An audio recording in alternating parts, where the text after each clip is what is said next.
Yes. Okay. Go ahead, Mark. Is this an appropriate venue for public comment? Yes. I don't know if you want me to stand. Oh, you can. Stand up. You can sit or stand right there, like however you. So we've been talking to you guys for months, some of you for years. I think, Parker Brown, I think we met with you guys 2 or 3 years ago about plastic reduction. We've been talking with the city. We've been doing research for half a decade.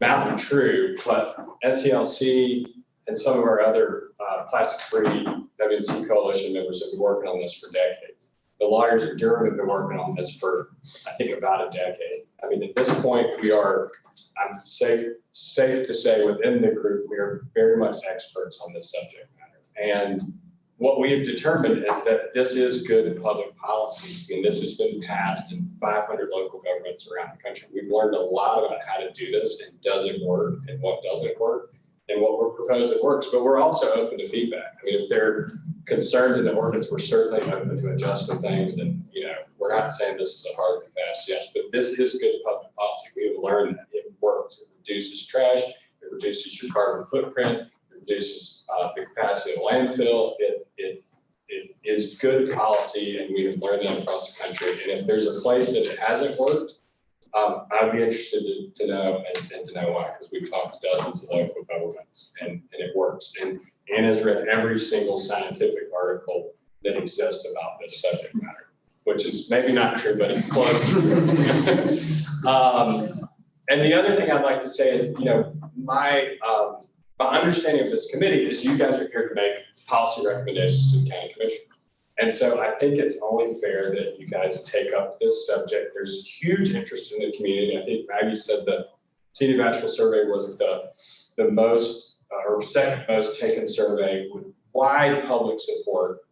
The community wants this, the business community wants this. And so I think it's only fair that this committee takes a vote to make a recommendation. If it's voted down, so be it. But I think we want to, I think it's bad public policy to have closed door meetings and then to come back and not take any action when no one sort of knows what happened in those closed meetings. So if you guys want to vote it down, that's certainly your prerogative, but I think the public deserves a discussion and a debate and a vote one way or the other. And then that goes to the county commissioners, and county commissioners can do whatever they want. That's the same.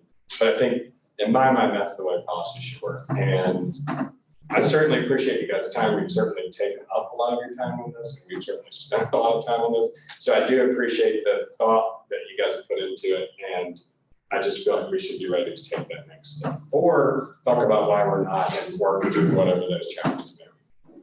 Thank you, guys. And Anna.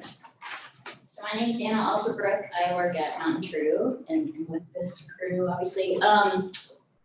A little factoid, I do a lot of whitewater kayaking, and we have a saying that I think pertains to a lot of other sports, but I actually use it in my daily life pretty regularly. So we say, look to where you want to go. If you're in the middle of a rapid and all you're noticing is that big boulder or like that giant hole in the river, you're going to wind up inside of it, which is not where you want to be. Instead, if you focus on where you want to go, you'll avoid that hazard and end up where you ended up wanting to be. So if we do nothing on plastics because we're afraid of whatever potential backlash that might be, we're going to end up where we don't want to be. Significantly contributing to climate change just for a waste product, looking for new landfill space much earlier than we want, and kind of ignoring what your constituents are telling you that they want. So I really think that now's the time to do this. Like Hartwell said, we're not hard and fast on the specifics. We're willing to work with you on adapting it in a way that makes sense for Buncombe County, but we do need to take a stand, and now is a really right time to do that. So let's push this forward, and thank y'all for all your time so far. Susanna. Thank you. I'm Susanna Knox from the Southern Environmental Law Center. As some of you know, our role has really been to advise our clients at WNC Plastic Free about the legality of these types of ordinances, that they've done such an amazing job of demonstrating why it's good policy. And I think some of the hesitancy that I have seen is really based on politics more than on legal arguments. And that's why I think, as Hartwell said, and Anna as well, that it's been demonstrated to be good policy. It's been proven in many places. I understand that there's some uncertainty around being the first local government in North Carolina to pass one of these types of ordinances. And that's natural to have some hesitancy around that, but we feel very strongly after having researched this issue and after also having consulted with our friends in Durham at the Duke Environmental Law Clinic that there is strong legal authority under North Carolina law to do this. I think it would be absolutely appropriate for Buncombe County to lead the state in this sort of effort. These are the kinds of steps that local governments can and should take to deal with a very pressing issue that is not being dealt with on a state or even sufficiently on a national level. And I think this would be a really, really important step for Buncombe County to take. And we at SCLC really support this ordinance. Thank you. And Ken? Thank you. I'm Kim Brame. I represent the Sierra Club with the Plastic Free WNC Coalition, and we've worked with these guys for at least 2 years, if not longer, on this whole thing. We presented to you guys back in June about it. Gave, we think, all the reasons why it's good policy. But why are we pushing Buncombe County to take the lead on this? Well, we've got since the last time you met, Woodfin and Black Mountain have both passed resolutions in support of this. Weaverville will likely do it in the next couple of months. City of Asheville, I think, will be taking it up in October. And we think it's really important to have one uniform policy, one set of rules throughout the county, and not have something a little bit different in this jurisdiction or this jurisdiction that's confusing to the businesses. It's not fair to them, not fair to consumers. So we think you guys are the right ones to take the lead on this. And also, you mentioned earlier that we've been pushing you guys to be the first. It's likely you will not be the first. It's on Durham's agenda at the end of this month for Durham City and County to take up their version of the ordinance. So it's not just you guys. But we think you've got an opportunity to take the lead. As everybody mentioned, there's broad community support, there's broad business support out there. The Independent Restaurant Association board has unanimously supported this. The 700 businesses responded to the Asheville survey. They were strongly in support of it, over 80%. So we're just asking you guys to take the lead and use a committee to recommend what is the best policy for the environment in Buncombe County to the full commission and let them deal with the political issues with that. So thank you. Thanks. So anybody else is online or otherwise? And before I forget, are there any members of this committee on Zoom? Okay, that's just other staff or other folks. Okay. Cool. Next, Jill's going to talk to us about space bond. All right. So for those of you who don't know me, I am the Open Space Bond Manager. We recently came before this subcommittee a couple months ago with the evaluation criteria for greenways projects, and we are now here to share the evaluation criteria for passive recreation lands projects to be funded by the bond. Just a quick update on where things stand. As you know, the bond has 3 components. They are conservation easements, greenways, and passive recreation lands. The evaluation criteria for greenways and conservation easements have both been adopted by the commissioners already. And now we're in that process for the 3rd component. We are also in the midst of developing the application for passive recreation lands projects. That application window will be the first one to open, and the final criteria will be included in that application process. So before I get into the criteria itself, I did just want to make sure we're all on the same page in terms of what we're talking about when we say passive recreation lands. This is a fairly new project type to the county, and we're defining this as publicly accessible land, outdoor space, water bodies, and corridors for passive recreational activities, place minimal stress on site resources and designated area. You can really think of these lands as a combination between conservation and outdoor recreation. The types of activities you see are things like hiking or non-motorized biking or wildlife viewing, and they're really compatible with natural resource protection, and they require relatively minimal facilities and low impact maintenance activities. I have a question. This is something I've wondered from the beginning. Passive recreation lands, just that title, I've seen it in relation, nature-based recreation is also used, and I'm curious why you use passive recreation rather than nature-based recreation to describe it. Yeah, so I kind of in common practice, passive recreation is used in contrast for active recreation, and active recreation tends to have, one purpose. So it's something like a baseball or a soccer field or a skate park. There's one activity that takes place. It requires a lot of, in-depth facilities or field. There's very specific maintenance that's required for that. Whereas passive recreation is a land that not only doesn't require those facilities and things, but it can be used for multiple purposes. So on the same land, you can have hiking, you can have mountain biking, you can have photography. And so that's kind of the common term that's used when talking about these types of lands.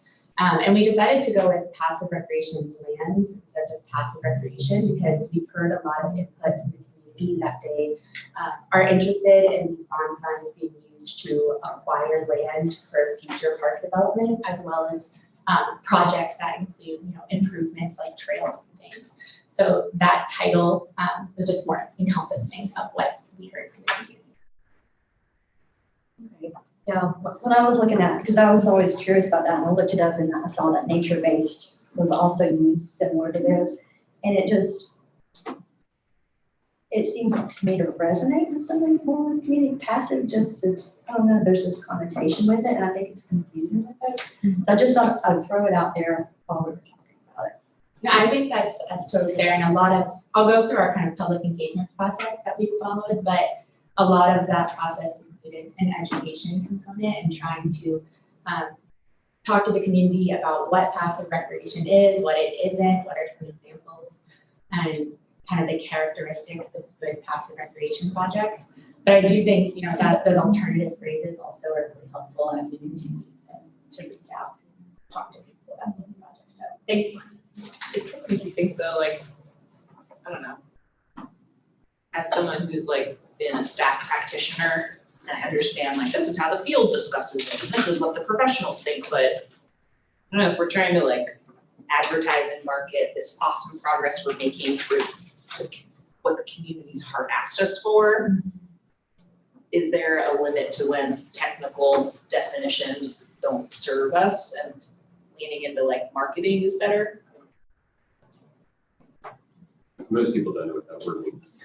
And like, would we need to do an education campaign if we just didn't have that in mind? I don't know. Yeah, because when you're hiking, like, I don't consider myself Passively, passive not when I'm sweating. hiking, right? So I think that's how most just regular folks think about it in that way. Yeah. And I think there's definitely more we can do to work with kids around how we market this and how we talk about it so that it resonates with our community. So, in terms of our process for developing the criteria, our team really started with that shared definition, looked at different examples of passive recreation projects, talked with different community or different municipalities and counties and how they approach passive recreation. And based on that, we came up with some initial values of what we consider a good passive recreation project, and shared those with our passive recreation land subcommittee to get their input and feedback. Before then, bringing a draft list of evaluation criteria to community partners, the public, having a public input survey. Again, I'll talk more about that engagement piece. And then finally, we refined that criteria based on the input we received and brought it back to our subcommittee, which then voted to approve a final set of criteria on September 9th and recommended it to move forward.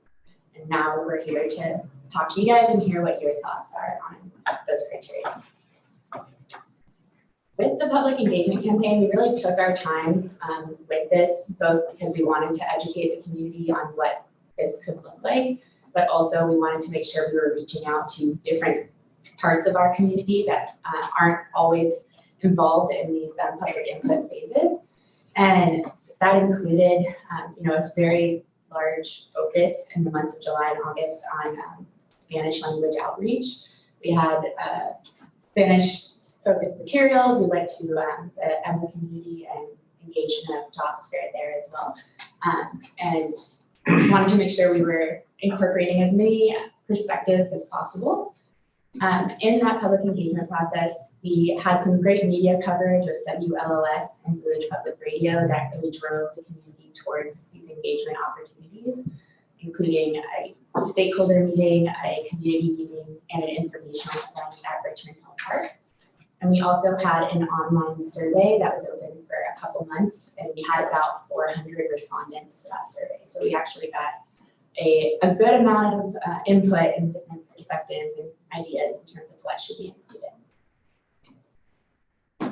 Based on that input, we asked the survey respondents and the people who participated in those public meetings to rank our initial list of criteria in order of importance.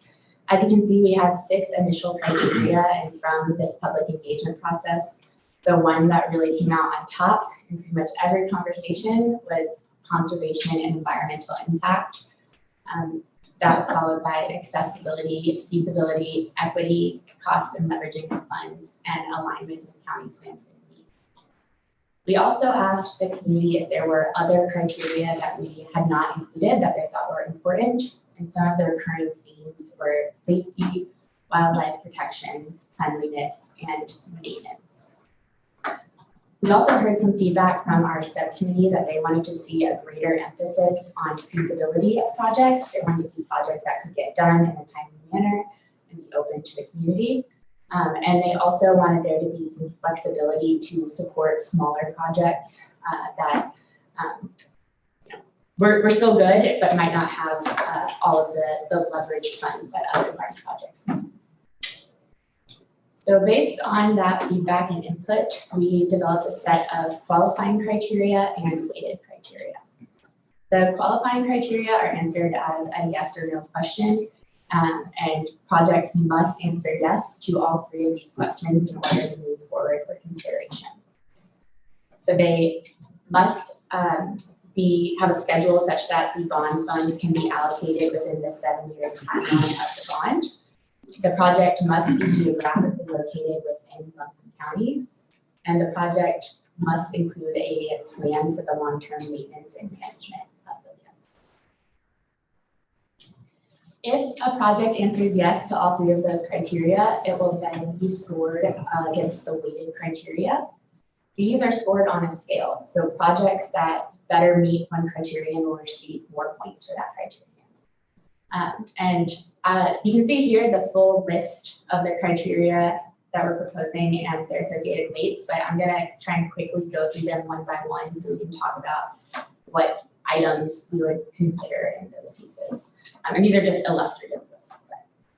The first criterion is conservation and environmental impact, weighed at 20%. As I said in the public input, we received a lot of emphasis for this piece, and that includes not only minimizing the negative environmental impact, but maximizing those positive conservation efforts. So how does the project consider protections for wildlife, tree canopy, biodiversity, aquatic resources? How does it contribute to contiguous conserved land?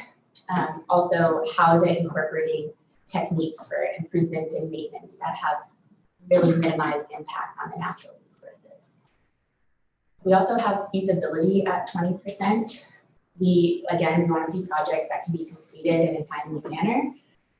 And so this looks at things like, are the relevant stakeholders in the community in support of the project? How far along in the process is the project in terms of design, implementation, land ownership? What do the geographic features of the land look like, and is that amenable to the proposed design? And also kind of what is that estimated timeline for completion?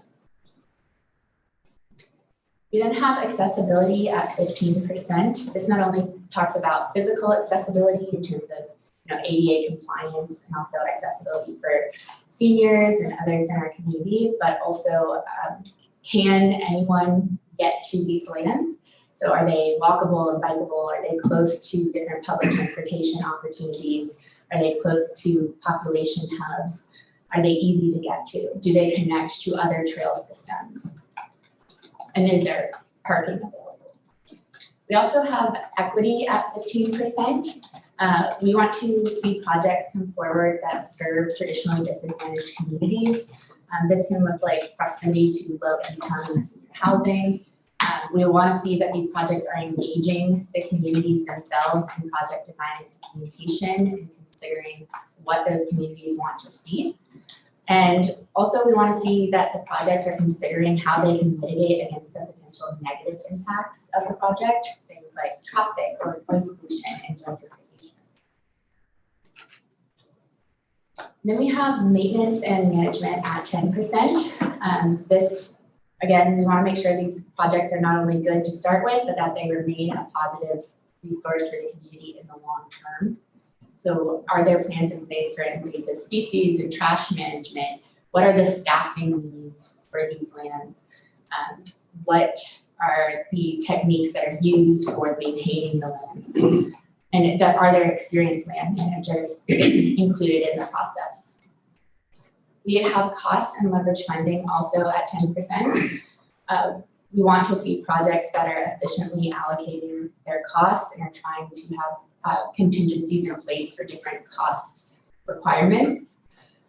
We also, where possible, would like to see projects come forward that leverage funding from other sources so that we can stretch these bond dollars to go as far as possible. And then the last two criteria are alignment with county plans at 5%. This can be alignment with things like the comprehensive plan, Parks and Rec master plan, other regional and municipal plans and strategies, or other identified needs that come up. We did hear in a lot of our conversations that the public wants us to be strategic in how we are allocating these dollars and that there's a bigger picture in mind. And then finally, it's safety at 50%. This is safety from crime, safety from accidents on the land themselves, safety from wildlife, and safety from heat exhaustion and things like that. And getting lost, that was a big concern as well as navigation. We shared that criteria with the passive recreation land subcommittee on September 7th, and they did vote to recommend this criteria be used for evaluating bond-funded projects in passive recreation lands. So, kind of our next steps is we hope to bring this to the commissioners in October, and once the criteria is finalized, we will then implement it in that application that we're currently working on. And we'll be able to open that application window after the holidays in early 2024, and ideally go into project review and selection in the spring of 2024. And any additional questions or thoughts? I guess one quick, because I haven't thought about this in a while. Existing examples in the region of this type of thing. Is there a Collier Cove Preserve example? Yeah. Is the Canton Bicycle new park that we're building? The Canton, so the Chestnut Mountain out in Canton is one example that a lot of people talk about in respects to passive recreation. Mountain biking is usually considered a form of passive recreation. Electric mountain biking is not always considered passive recreation because it sometimes has bigger impact on the land itself. Collier Cove is probably one of the better examples in the county. Richmond Hill, which is a city park, there are elements of that are passive recreation, like the hiking trails and the mountain biking trails, and then there are elements that are not, such as the disc golf course. So those are some of the best examples, I would say, in our community of passive recreation projects. Can you come back to the screen where you had the accessibility criteria? Yes.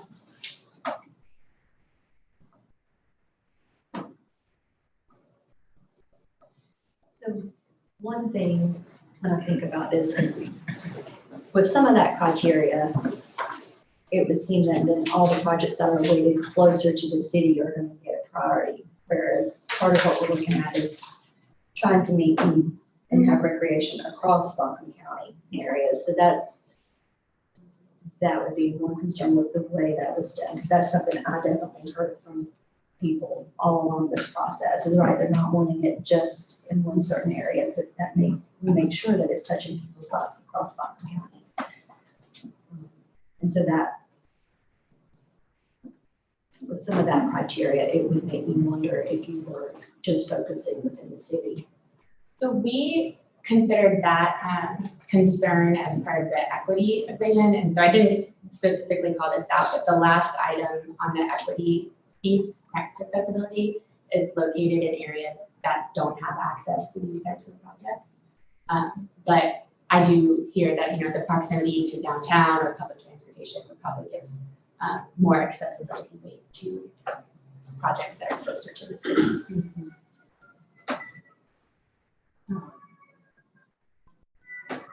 Yeah, I would like echo that. I think part of it is that we've got like a lot of great passive recreation in Buncombe County, right? And this part of what makes us also good to live, a million acres of natural forest around here.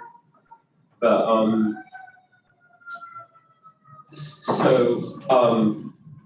adding we're gonna do a new park, you know, or something like specifically putting it where there's not one already close, actually is like really I would rank that really high.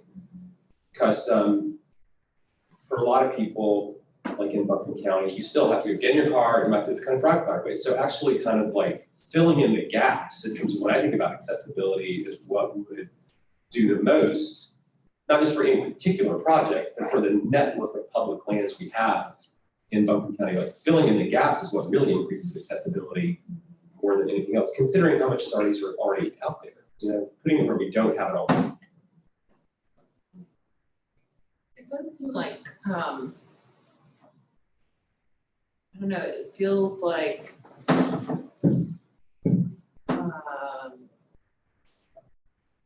if I were to propose a project, I think there's so many criteria in each category that I think that we're gonna see a really smattering of things that will reach really different goals, because I don't know, like just looking at accessibility, for example, those are all very different things and produce very different outcomes. And so the project mix will be different. And so as a funder, that's nice because you're telling the community, like, give me your best offer, let's see what we get. But as a leader, it's not, the outcomes of this might not be very focused. And so do we have a focus? And I hear this idea of having greater accessibility to the full population. Another goal could be bundling these lands so that we have better wildlife corridors. Advocacy for wildlife, it just really depends on what outcome we want. I just feel like not just this category, but there's like a lot of bullets under each category that could produce really different projects. And so I'm not sure exactly what's the meta outcome that we're trying to get to. And maybe we don't know yet. And so this first round will help us get focused there, but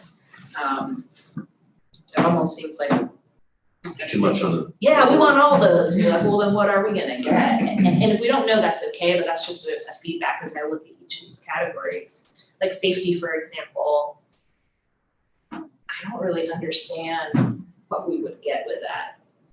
Like if I was giving you a proposal, the one that I could like imagine writing myself would be maps. I will make sure there's maps and at trail junctions, there's like a sign, but like, what would we expect someone to say for crime prevention? What does that mean? What would that look like? So some of the elements involved in crime prevention could be like the lighting or emergency call kiosks. We have heard desire for there to be more patrols on these lands, but that also is a concern around the long-term maintenance and management question and how feasible that is to have those regular patrols for safety concerns. Safety, also another big thing we've heard from this is that first bullet around conflict between different types of features.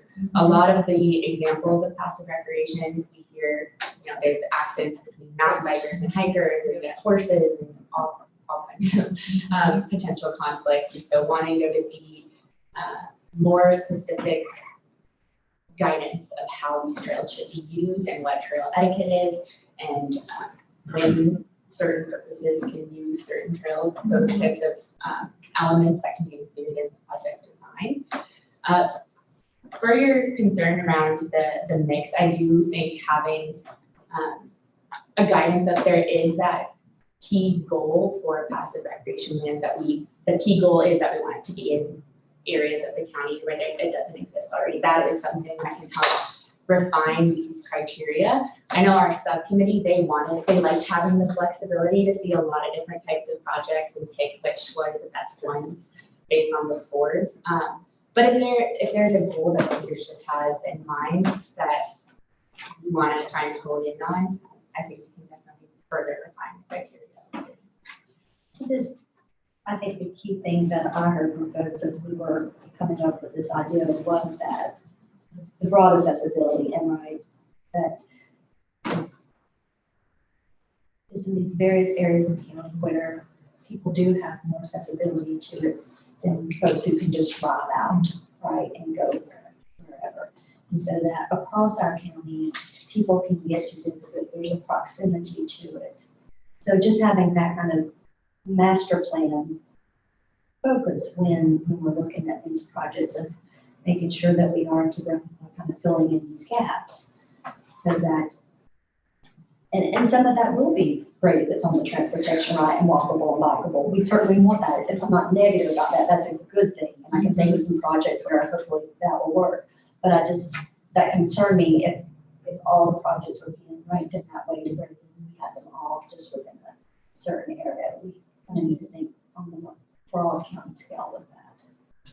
Would you say your ideal solution then would be that accessibility has a higher weighting, or that we change the bullets under accessibility to have more of that focus on geographic spread throughout?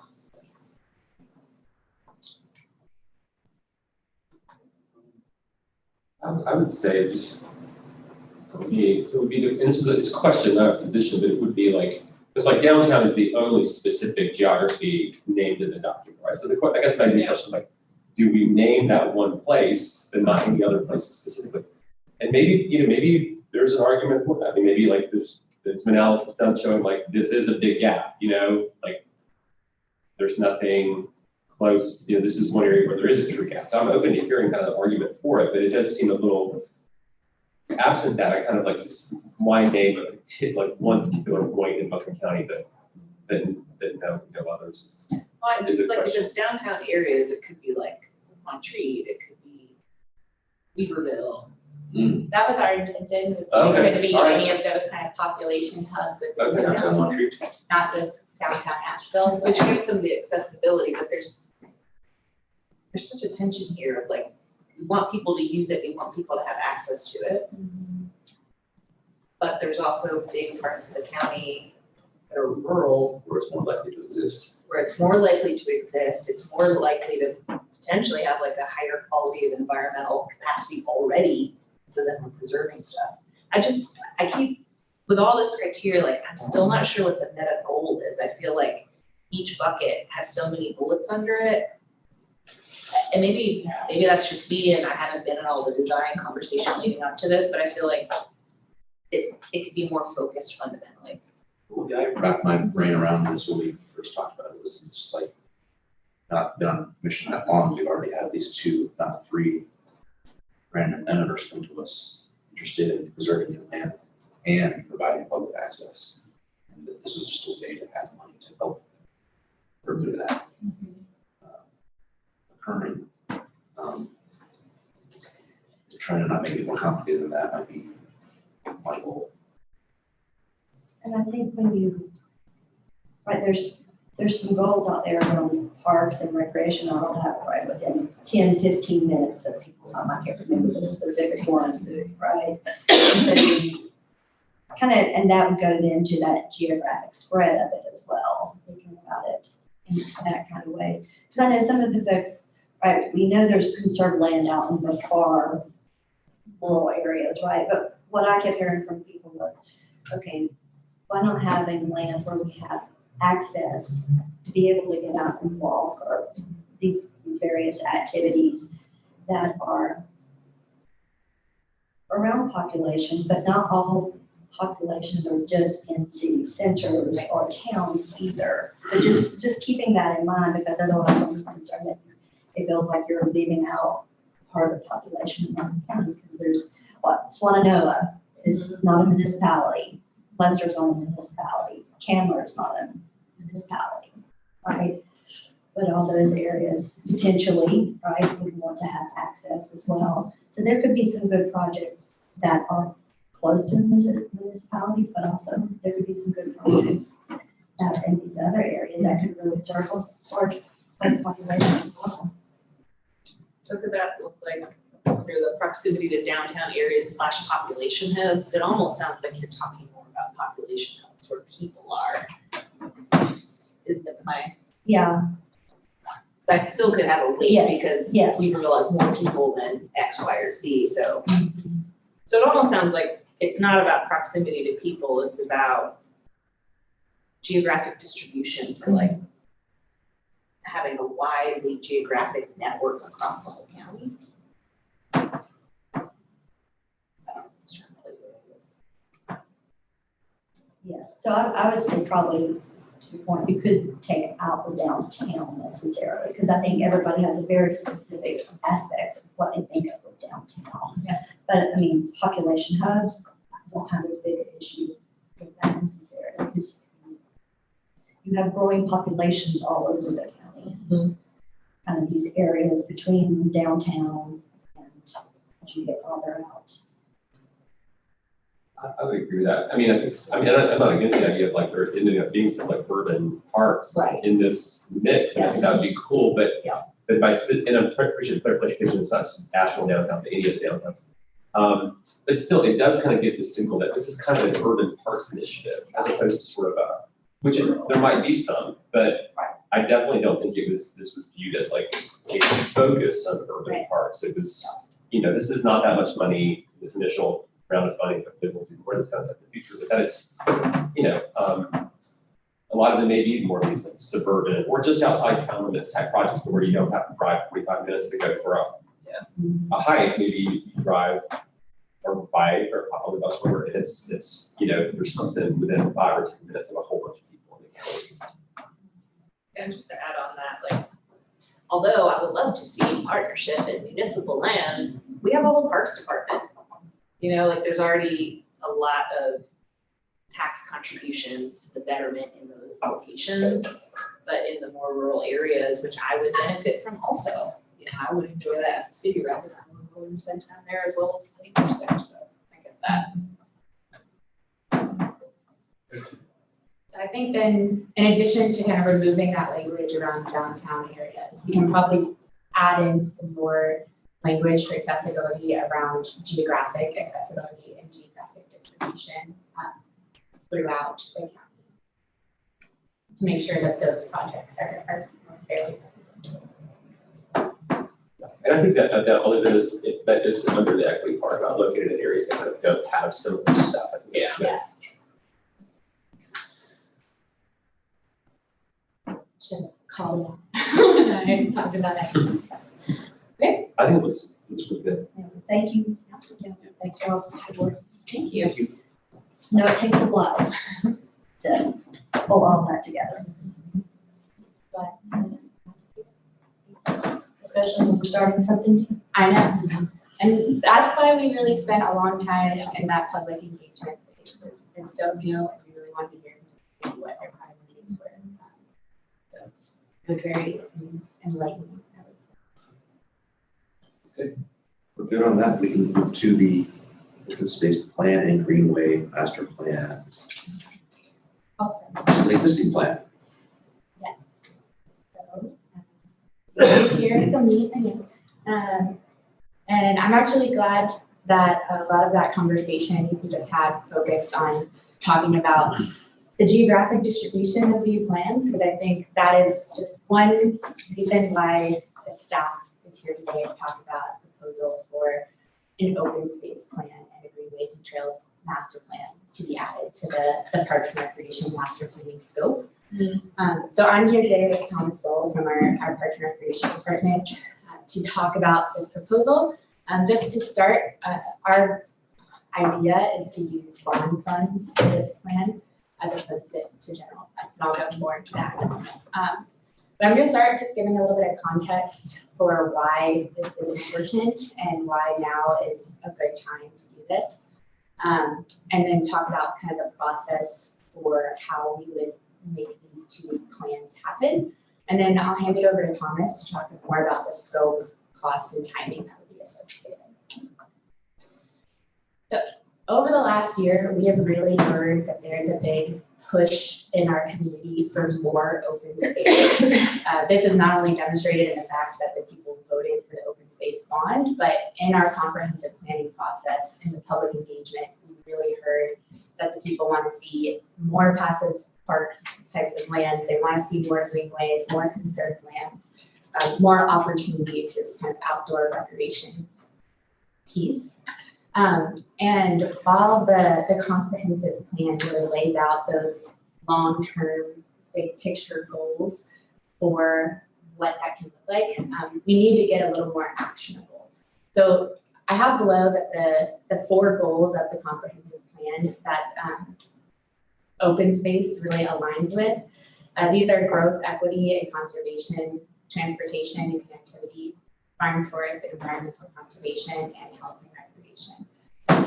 And we really need to drill down and see, how we can achieve these goals and what are the actionable strategies to make them happen. So to that end, there was passed in the FY24 budget $200,000 for the recreation master planning process. And we want to tack on to that process to add in this open space plan and a greenways and trails master plan.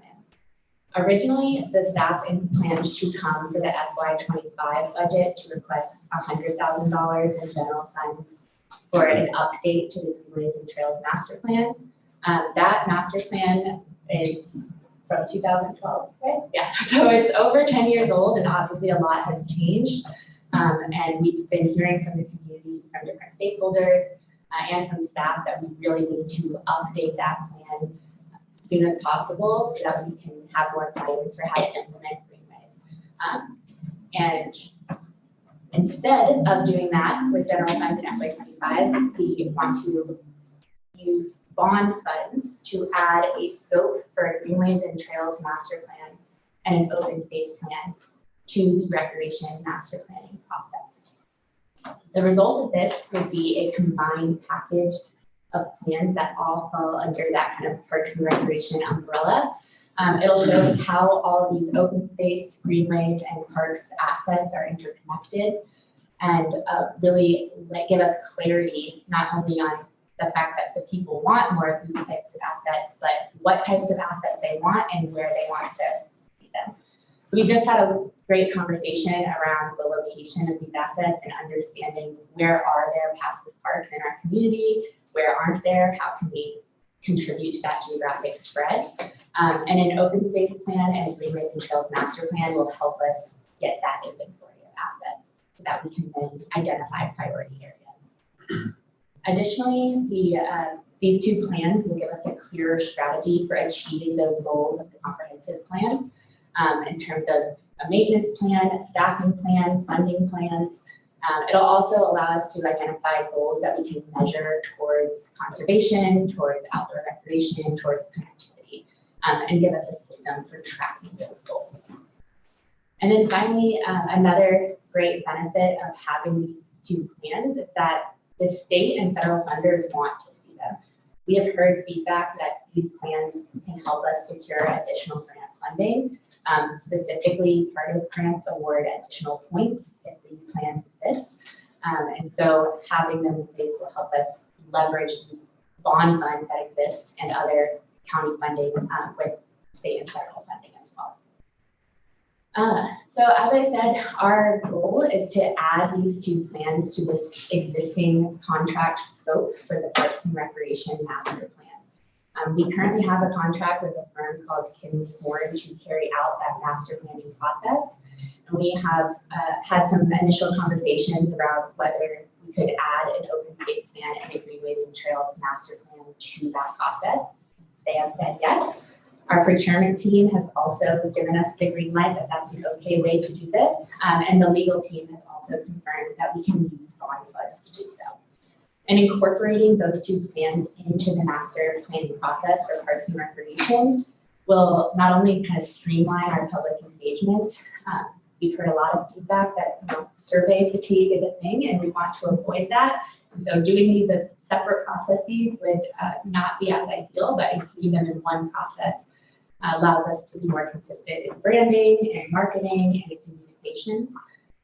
But also that really aligns with how the public views these assets. Our community sees greenways and trails, open space as part of like the larger umbrella within Parks and Recreation. So doing all of these planning processes in one scope will align with that kind of community perspective. Did Kimberly Horn say that to do greenways on top of the previously contemplated Parks and Rec master plan, it would be an additional 100K? They doubled it? So Thomas can probably speak more specifically to the original plan, but that 100K was what we were planning to ask for from general funds in fiscal year 25 for Greenways update. Kimberly Horn has scoped out the open space plan and the Greenways Trails plan scopes as $109,000. So for just $9,000 more, we would be getting two plans. And we are proposing to use bond funds for this scopes instead of general funds. The total sounds a lot better. I think I misunderstood you. But just going back to the bond funds, and I'm sorry for interrupting, maybe there's more to come. My initial reaction wasn't enthusiastic on using bond funds to not build things. But I'm sorry, can you clarify again that we put something in the budget for FY24?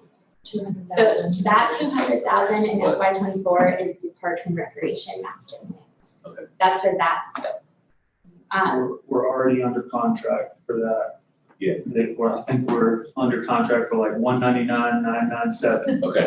It's a miracle. They came in under $200,000.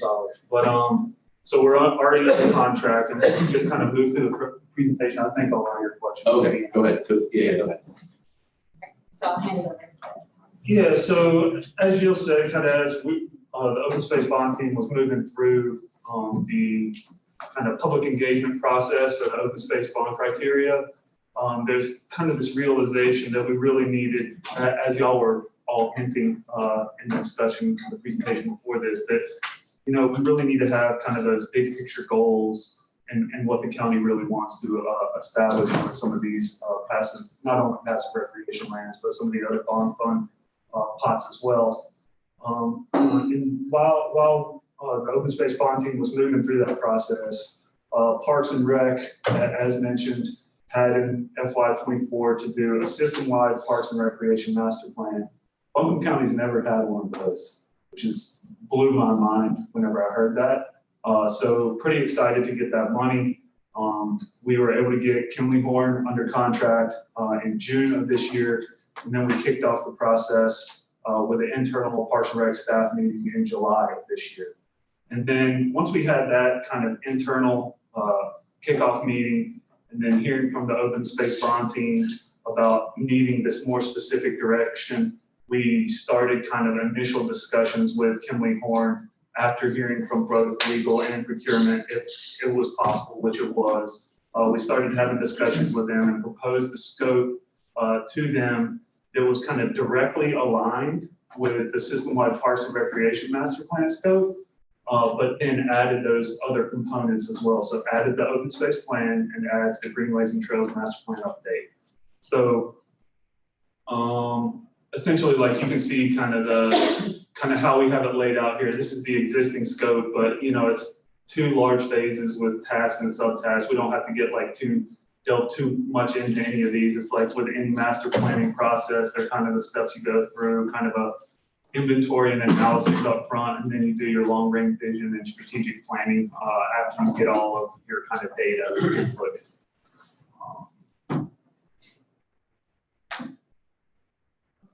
That's it. And that's based on the proposed scope and timing agreed upon with Kimley Moore, the additional cost to add both the open space plan and the Greenways and Trails Master Plan is $109,675. And that the estimated date of completion is actually 1 year from whenever we are able to give them a notice to proceed with that additional scope.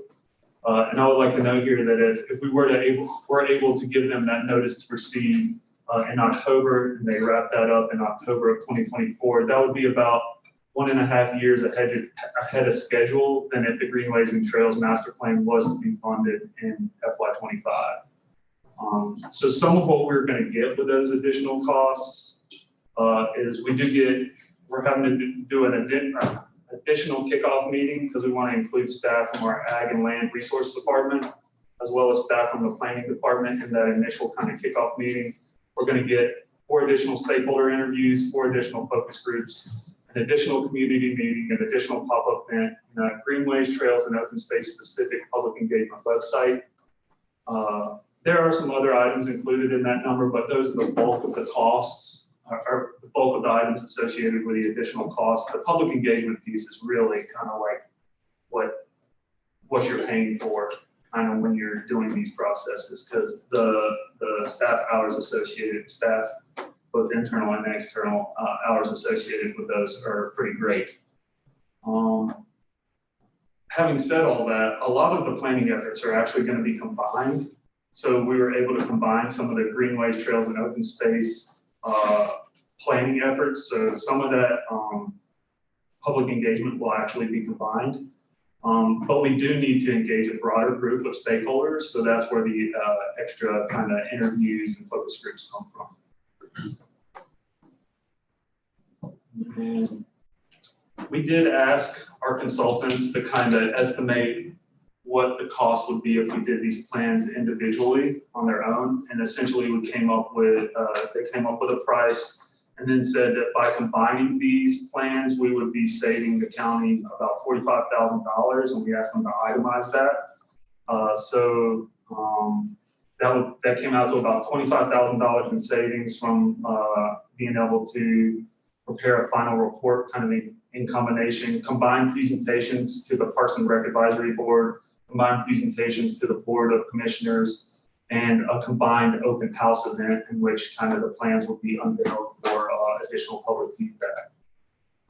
Then there was $15,000 in savings from combining our statistically valid surveys, which are required for these plans, especially when you're doing grant pursuits.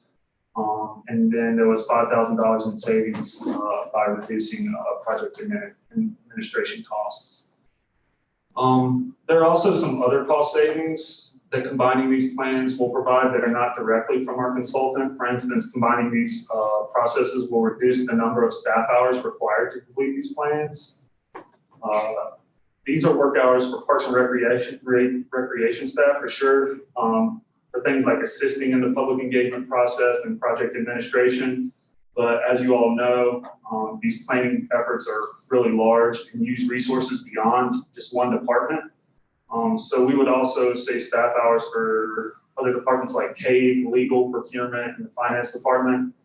And I know in our case, Parks and Recreation staff hours, these are definitely hours that we could be using to pursue grants and other funding opportunities for parks, greenways, and open space projects. And then finally, having these plans in hand a year and a half sooner would lead to cost savings, just in that we could get hopefully an implement projects sooner. So being able to move projects forward sooner definitely makes them cheaper due to reducing escalation costs. Thank you. So again, the staff wants to propose to the commissioners that we use that $109,675 from the open space bond funds to fund this additional scope. and incorporate it into the Parks and Rec master planning process. So we wanted to come here today to kind of get your thoughts on this, as additional feedback or questions that you might have, as we hopefully continue to pursue this.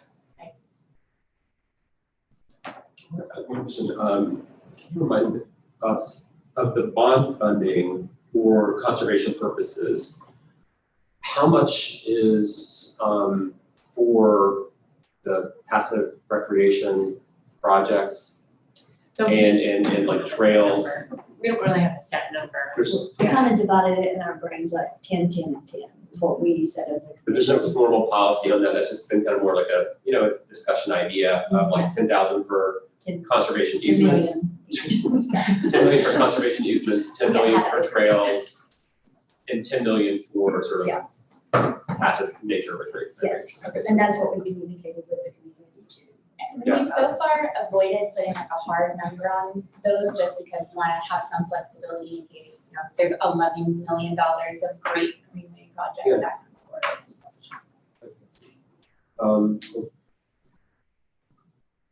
I mean, if we're gonna do it, I mean, I'm kind of compelled by like the idea of doing it together makes some sense. To me, the argument on the other side is just that like we don't have that much resources, right? And it's like I know there's still more work to be done, but like this one significant project on Spidey Mountain's been talked about, right? And a lot of details to be worked out on that, to say the least. But I mean, part of me just wonders, like, I mean, let's just assume that tracks forward, right? Like we're hopeful it will. Like, how much is that project going to consume? I'm wondering, like, I mean, in our minds, like, we've already spent this money, right? So the idea of like going and doing a planning process for something where like such a high percentage of these resources might be likely needed, that would be a question for me, right? Because we said we think this is a great project. I mean, that property out there, if that park comes online, it's going to need some investment to make it accessible and make it, all these different things. I mean, that would be a tremendous contribution to Boca County's public lands network, right? If that one major project happens. So that's kind of what I'm wrestling with is like, gosh, these funds are going to be needed to identify sort of like already identified projects. If it's not the case, and there's like, hey, we can do that project, plus there's still going to be millions of additional dollars that need to be like well invested. And so we need to do this planning process for that. But what I don't want us to do is spend a bunch of money on planning efforts, but then not be able to actually build a good project that's like already on our radar screen. Because I'd rather execute successfully, show the community, like, look how awesome that was, let's do another, as opposed to spending a lot of money. I mean, if we had been out there, the voters being like, approve these bonds, we're going to hire consultants with it. Like, that would not have been the strong message, right? So, but anyway, those are some of the questions I've got. So I hear that and I agree. This, to me, I'm going to kind of split it into two questions, first of all. So first of all, I fully support actually doing this work all together because I think for the long term, that's going to be important. And this isn't in isolation. What it kind of concerned me in the beginning, like if we were just doing a rec plan and then later we come along and do the greenway and this and that. And it makes sense to me to look at this holistically. Yes. And I do strongly support looking at it holistically. And to your point, and I also look at the bond funds as long-term. So yes, us doing this successfully, and so that, to your point, that project, but I also think we do this successfully, and it's a long-term where our community will want to continue to have funds to implement the greenways and open space and everything. So I don't think it's just this at a bond funding for this amount of time. I think it is a long-term plan. So for that reason, I do really feel strongly we should do all of this together. And whether it makes me cringe too to pull it on bond funds, because for all those reasons you just stated. So, if we're not, I would much prefer to do a budget and let me do it from general funds, but if there's no way to do that, I could be pushed to consider the bond funds, it is not what I would go to. So one of the things too to consider, the information that'll come out of this is the question you were grappling with earlier about how are we looking at where? Yeah. So collectively, if we look at all the plans together, we hope to highlight those need spaces. And I'm kind of looking to you, Thomas, to pick that up and say more, but I think that's part of what will come out of. And that's one reason I support it, right? I do think we need to look at it holistically. And I will just go ahead and say, because I think it's very important about when we're doing the community engagement, though, making sure that we're getting out and doing true countywide community engagement. I have a tendency to see sometimes we keep going to the same spots, and I mean, for it to be accurate, we need that countywide community engagement. I have a similar perspective from what I'm hearing. I think the biggest value would be connectivity in your system across all your assets, because I feel like the city has been working on greenways a little bit longer perhaps, and it took us 10 years to get 10 miles of greenway, and it's been fantastic. And now that we're in it and following through, connectivity is our biggest thing, because a bunch of stranded assets don't make a vibrant network. And when it comes to protecting wildlife, having wildlife corridors, having recreation corridors, having transportation corridors, it's mapping, it's a network, it's connectivity. And then now that you have your comp plan, the connectivity to anticipated population centers, anticipated development centers, like, yeah, I know it can be hard enough just to get like a park online when you're starting something, but the ideal vision of how it all goes together as your community grows, doing it now provides so much value than us being like, oh, well, that one's cool, but it's never gonna mesh, and we put all this public asset into that kind of sort of sticking out like a thumb, just not fitting in. So that connectivity seems really, really proactive ahead. And I didn't pass this bond, and so the challenge you're wrestling with is bond money is for implementation. I feel that and I hear that. So however folks would figure out funding it, I don't have as much of an opinion as y'all have been the leaders stewarding that, but I think the wisdom of this. The other thing I'll say is the city is doing a parks master plan now. Please make sure that we're doing similar meetings, and if you're coming into city limits, we're doing it at the same time. It's expensive to do community engagement. Everyone's having fatigue. Please make sure that we're coordinating something now more than just one meeting with our parks director, something that's just more comprehensive. And I know y'all have great relationships, so I just want to reiterate that you need that. Yeah, we've actually already met with them a number of times about how we can integrate our public engagement process. That doesn't surprise me at all. That's awesome. So on some of the other points too about, the public engagement being a little bit more broad than it has traditionally maybe been in the county, I think by combining these projects, it allows us to do that. So if you do these plans kind of like separately, you always get like a certain number of public meetings and stuff like that. But having that like kind of extra meeting, extra big meeting, having the extra focus groups, having the extra stakeholder meetings that are all like, we'll be able to ask like open space questions, park questions, and greenway questions. That allows you to kind of expand from that normal kind of, these are the squeaky wheel kind of stakeholders or whatever. So I really think that combining them will actually help us kind of broaden that public engagement piece. And then I honestly think that having these plans for the county will actually, that $109,000 or $110,000, I think by having these plans could be paid for in one grant pursuit. Like having those plans in pocket allow us to go seek funds from other sources. And I think it'll pay for itself the moment we get one grant. So I don't argue with that point. Well, I think this is good feedback, and I think I'm hearing general support for the combining of the plans, but not necessarily support for the bond funds, and I think that's really good for us. We can, as staff, take that feedback back and go from there it's a tight budget year, so, you know, but we'll see. Yeah, if there's an alternative to where it comes from. Look at that, yeah, okay, Thank you. Thank you. thanks guys. Thanks. Happy It's Friday. exciting to have all of that together, that will be a really Yeah. comprehensive Hey, one. one quick question on this. Go back to the year review mountain project. What is the rough timeline for sort of, there's like diligence and planning going on around that kind of internally, right? So what is the timeline for when some more things might pop out where we might start at least getting like some, let's assume it's favorable, right? Like some ballpark estimates of like, here may be like the local public investment needed to, make this cool idea a reality. Because I'm all for this too, but I do kind of wonder, like, is it going to come out and be like, hey, like, it's going to be awesome. We need $10 million, right? So, like, if that's the case, it's like, well, I think we got $10 million in these bond budgets.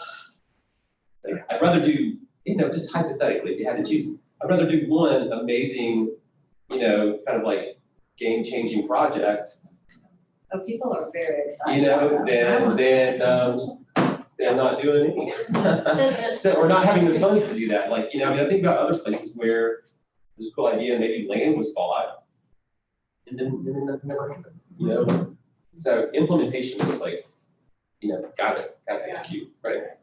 So we had a meeting with Clean Land and Water, who's the big grant ask. They asked for a little over $4 million from them. And so we had a couple of weeks ago out on site, and there was discussion about whether they would ask that to be broken into two years. So maybe allocate $2+ million this year and $2+ million next year, which would slow that time frame down. But we should be hearing about that before the end of the year. I'm sorry, is that for the land acquisition? That's for the conservation easement part, which is part of the land acquisition. So that would necessitate. Yeah, a Beaver View map, yeah. But I think they were, my understanding is that they told the state, no, we're not going to break it into two. We said, please don't. And then they have done private fundraising and have exceeded what they thought. So that's moving ahead. And then there's this final grant offering, it was called, it's like a disadvantaged communities offering. Is that the federal one? Yeah, that we're organizing right now to put in funding for. I'm not sure of the deadline on that. We have time to get organized, but we'll hear probably next year on that. And as you know, we had 3 years from purchase time to get all the funding together. So I think we won't know a funding picture really fully until sometime next year. But we'll have a good handle on it once we hear back from But sometime next year, we should understand the acquisition cost. Yeah. And there will be some preliminary plan for like the infrastructure and operations that are needed to make this thing happen. And I guess I've looked at Thomas on the operation side. I mean, it's my understanding that we as in Parks and Recreation have been charged with doing due diligence as to what it would take to get that kind of open running as kind of an initial kind of part. And I would say maybe sometime next year that we would have that. Kind of in the Land and Water Fund grant, we had to call out where we would see parking lots and what would be called out of the easement part. So where development could happen and where things like trail development could happen. But in terms of what would it actually take to build that parking lot? Do we need retaining walls? Do we need all of that? That's the part that hasn't happened yet. Okay, cool. I mean, I guess just my final 2 cents on this though, is I think we have to be cognizant of like in this arena now, we've got like Julian, right? Like we've got that other passive park that was mentioned earlier. We've got some great soccer fields and stuff. Like this is a modest area of like county work today, right? Like just realistically. So, I mean, the only other thought I would just share on this is like, have these voter-approved bonds to work with. But I think that doing the plan sounds great. But the one downside of it can be like setting unrealistic expectations about like what is going to happen, right? And I think that's in some ways the worst thing we can do. That's when we do that and we fail to execute. Like it's so discouraging to everyone, right? So I'm for doing this, but I just really want it to be with an eye towards like, you know, if we did 2 or 3 other, like if Spotty Mountain happens, it is going to be this amazing project, right? Like which by itself, like dramatically expand the scope of what the county has in terms of passive recreation and public lands for available, meets all these criteria. It is kind of amazing. It kind of meets all of them. Like it's close in, but it's, you know, it's out in the west where there's really nothing like it. Just executing on a limited number of things successfully, I think is so much more important than like coming up with like a laundry list of things that then, you know, we're someone other group of people's here 10 years from now, and it's like, yeah, most of that never happened. So just kind of being focused. I think that's a good critique of the Greenways Master Plan. That's exactly what I was getting ready to say. What you just said is what I think about when I look at that Greenways Master Plan we have. It's like, 300 miles. I'm like, there's no way we're ever going to do all that. So I was like, Yeah. We got the box.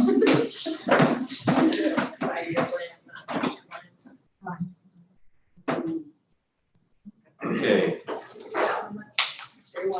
talking plastics. So, yeah, we talked about this previously at one time, at a previous meeting.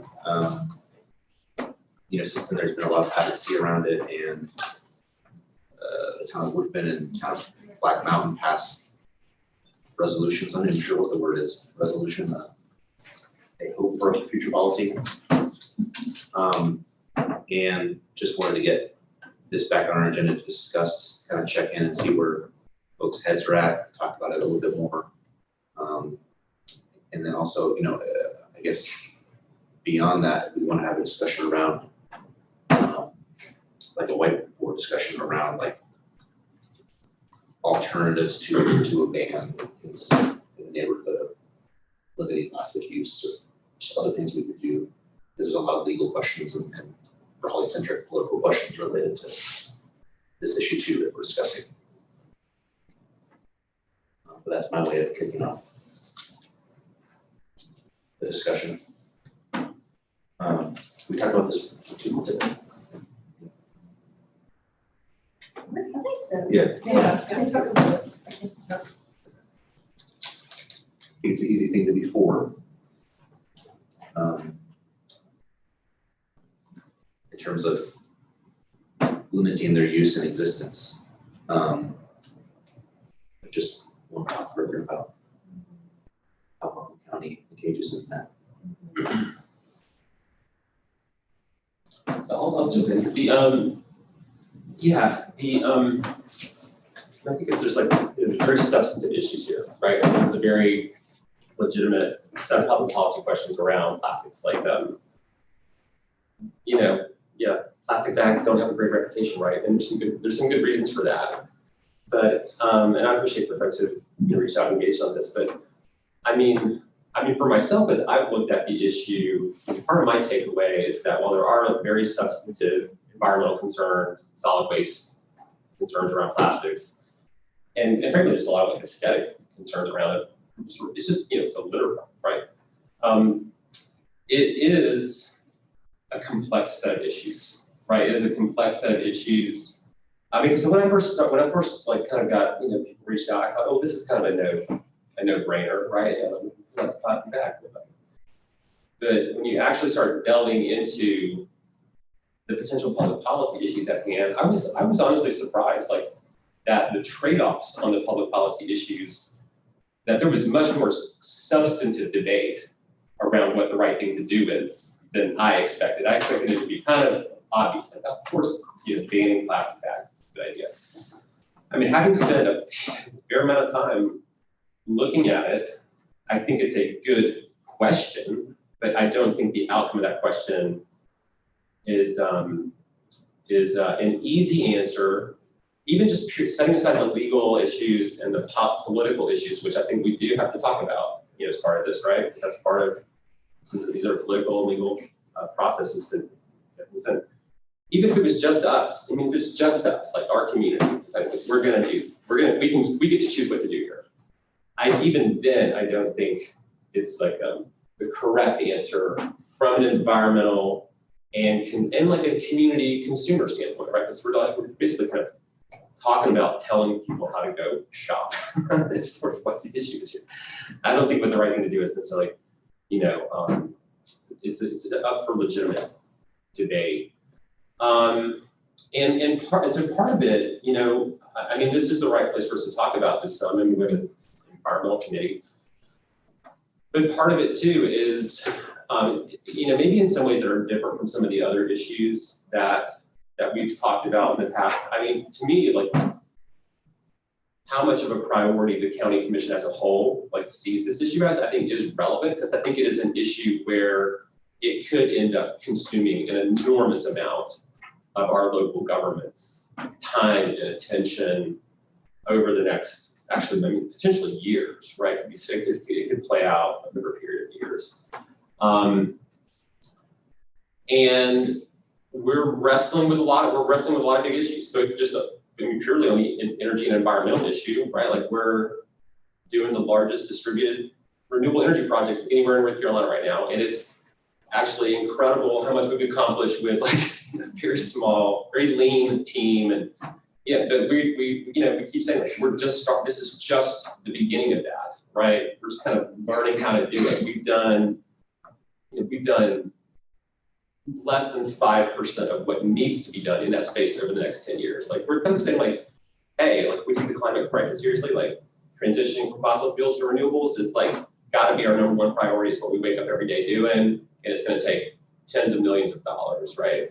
And we've got a affordable housing crisis, and we've got a homelessness crisis, and we've got a public safety issues, and we've got, there's a huge set of issues that we've got. There's 200 people dying a year of overdoses, right? So we have to pick the issues we focus on. And this is the kind of an issue that, because it touches so many people's everyday lives, because we all got to go get stuff, right? So this is kind of this thing that affects everyone, and because there's legal questions about it, and because the state legislature will probably fight this predictably, right? And so we fight the state over all kinds of stuff. So if we're not against that, it's part of our job is to fight Raleigh, right? But is this the fight we want to fight right now? I mean, I think these are all kind of parts that would go into kind of the decision-making process here, right? So for all those reasons, I mean, if this was just an issue that we could bring up to a vote and vote on an ordinance and we were done, I mean, honestly, I'd probably be a yes for it right now. But there's a lot more that goes into it than that. So that's part of the reason I feel like I want to understand on this issue in particular, like, how much time does the county as a whole and all the commissioners want to spend on this? Because if some recommendation, whatever it is, comes out of this committee and we put it on their lap, then, they're going to be spending a ton of time on it. And I just don't see any way around it. I think, kind of navigating, actually drafting an ordinance, there are many ways to do it. There are things that could be included or excluded, and figuring out an ordinance would take a lot of work. Preparing to defend it politically. I mean, our community can pass an ordinance. I don't have any question about that. There'll be people who don't like it, of course, but it's more about a big legal battle and a big political battle. I mean, there's many other places around the country where progressive local communities have done this in red states, and then those state legislatures said, oh, no, you don't. And I think that is just all too predictable that is what will happen here. I mean, back in 2009, the state legislature, kind of amazingly, the state legislature itself passed a ban on plastic bags, right, on the Outer Banks communities. But the politics were different. They've changed. The state legislature passed a bill to repeal their ban on plastic bags. I think it passed 30-9 in the state Senate. Governor vetoed it, and the legislature promptly overrode the veto. So how we would not see a replay of that, nobody's explained that to me. There are parts of this that I think there's some pretty good legal theories to defend. We've been in a closed session to hear from our attorney, which is totally appropriate for us to do, because we're going to get sued. People have already wrote us a letter and said, just so you know, we're going to sue you. Right? So going into closed session to hear from our attorneys is not some back door, questionable meeting. It's exactly what we should be doing as part of our due diligence on this.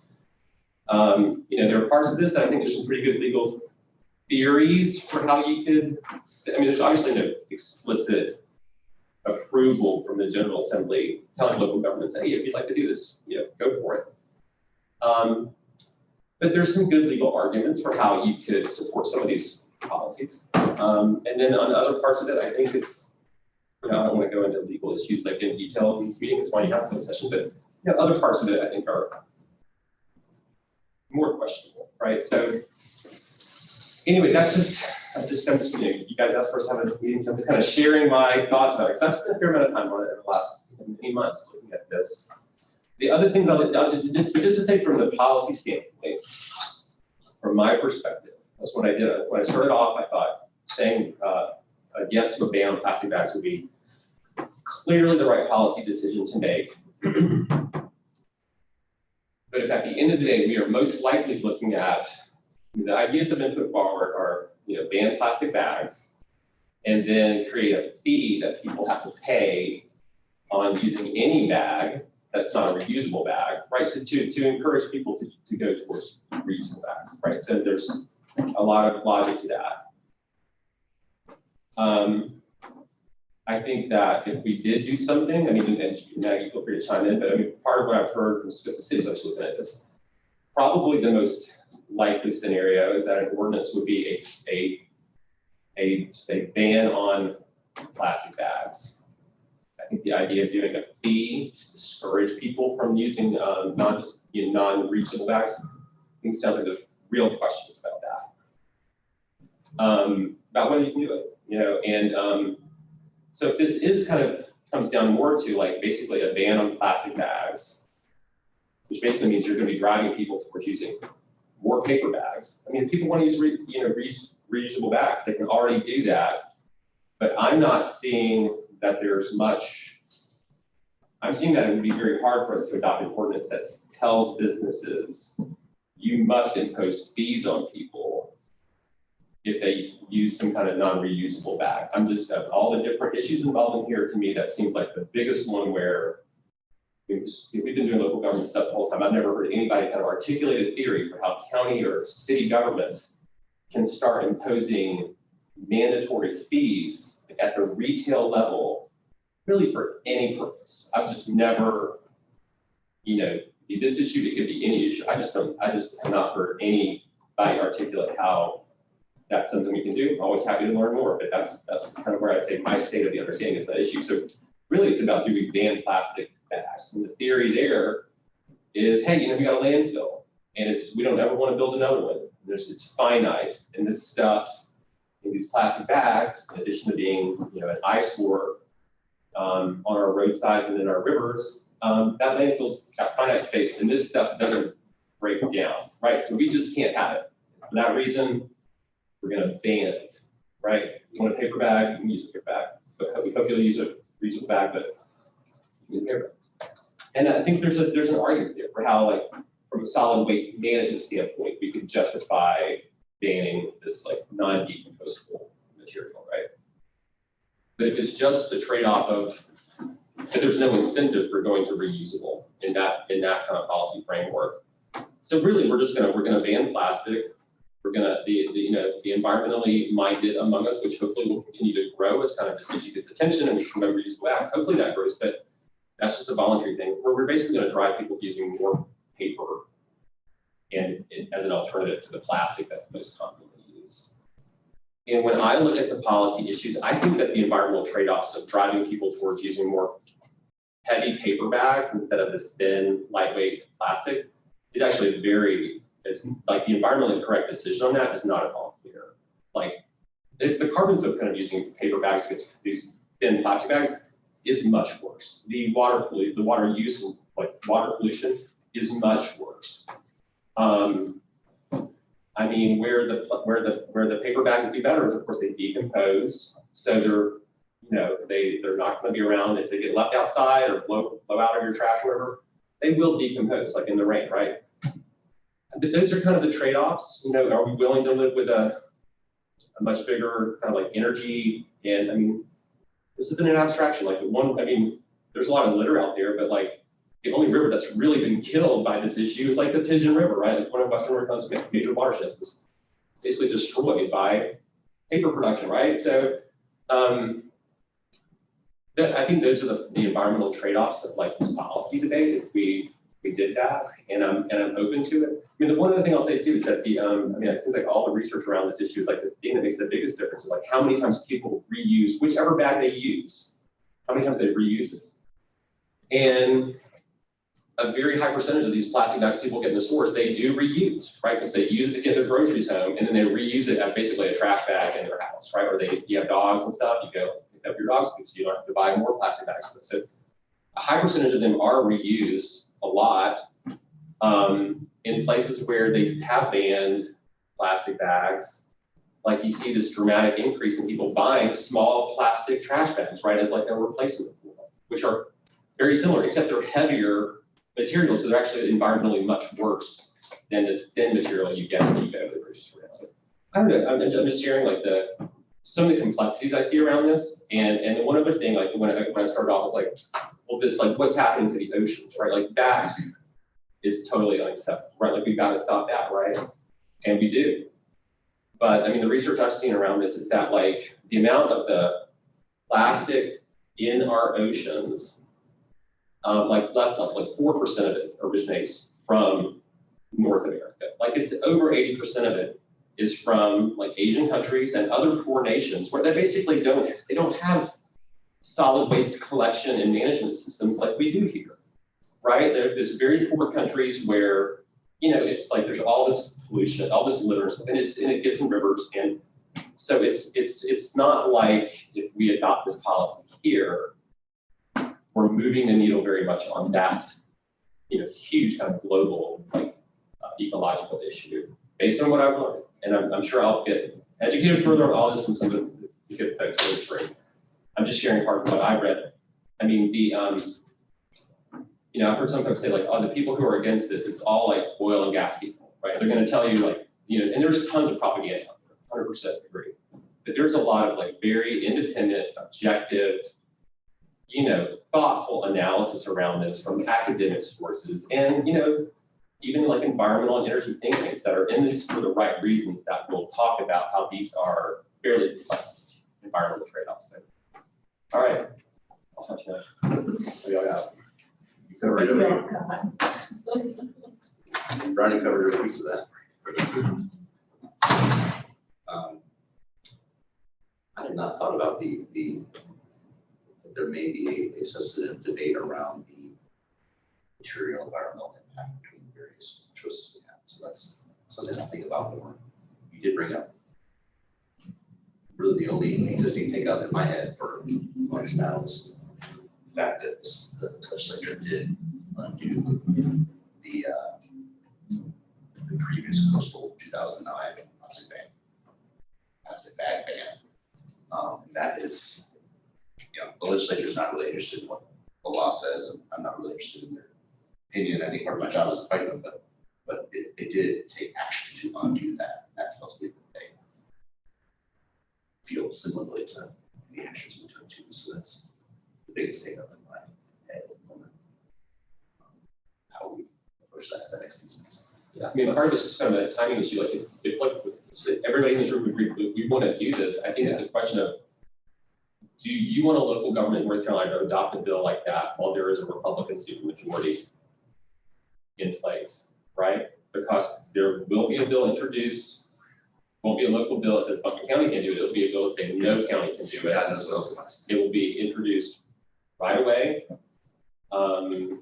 And once that's passed, this is off the table for you know, for a long, long time. So I do think there's just kind of a strategy question here too about like, what do we want to pick this fight at a time when there's a super majority in place that I think will say, let us show you, if it wasn't clear already, like let's make it 100% clear. Local governments in North Carolina can't do that. So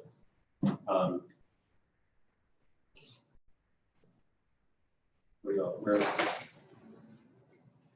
I think those are all very valid points that we have to consider.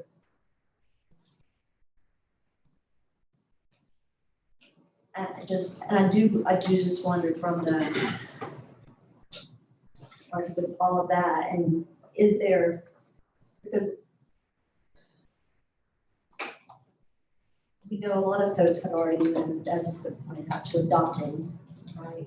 Not using the plastics, and some of the retail establishments have already done that. And I guess I'm wondering, is there a way potentially to do some more public awareness education around that to continue to provide the carrot and increase the uptake in that? Reusable bags again, yeah.